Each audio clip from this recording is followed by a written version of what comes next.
Parang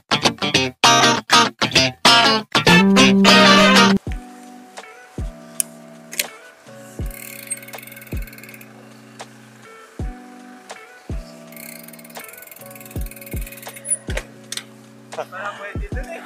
Kasama ko, oo. Nadaanan kayo wala namin dun kanina. Oh, nandun lang ako sa may 7-Eleven.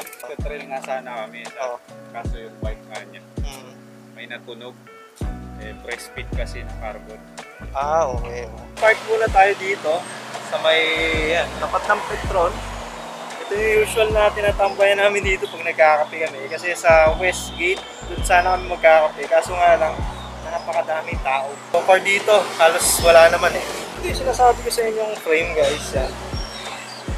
O, diba? Mamaya pag-uusapan natin yan. So, eating muna tayo.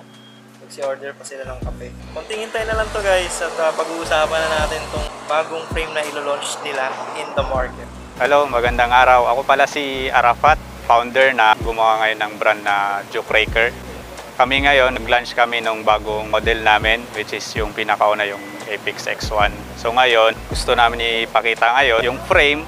Nag-start siya since early 2020. So ngayon, after more than 1 year, nag-decide kami to perfect at saka finalize na yung frame, which is by this month, magiging available na siya sa market. Ang pinaka-inspiration namin una, gusto namin suportahan yung mga Filipino riders. Makapagbigay kami ng frame na quality siya, mura. Naging designer ako, tapos ginamit ko yung kaalaman ko sa pagdi-design. Nag-research, in-apply yung mga kaalaman based din sa mga high-end brand.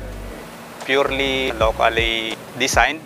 Tapos pina-fabricate natin sa isang over 30 years yung experience ng factory na contact namin, which is isa rin sila sa gumagawa ng known brand na high-end brand ngayon.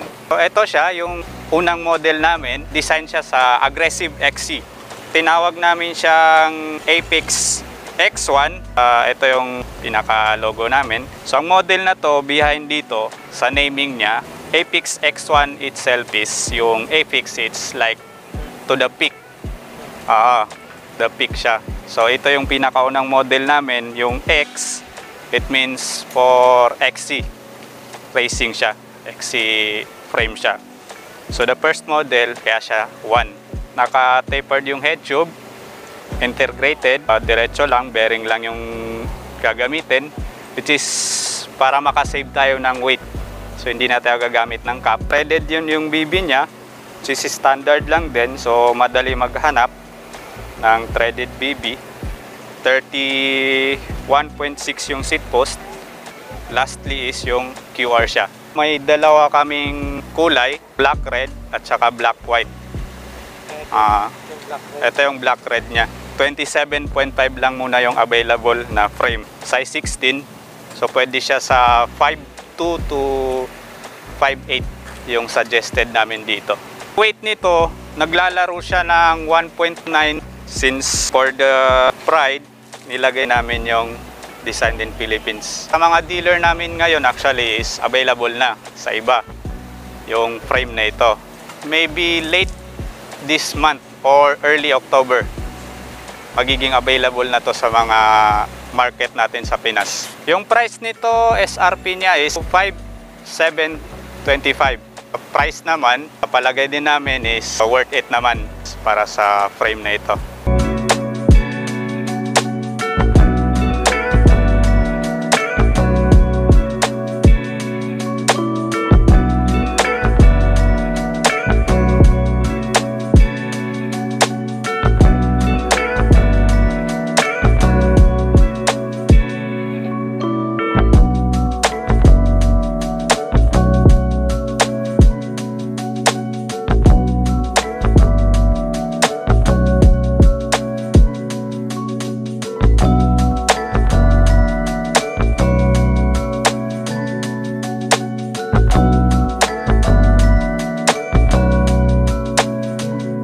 If you have question dito sa frame, check nyo lang sa description yung link ng FB page nila. Message nyo lang sila. Siya nga pala, tama ba sir? Mamimigay kayo? Magpapa-giveaway tayo. Isang puti at saka isa nung red.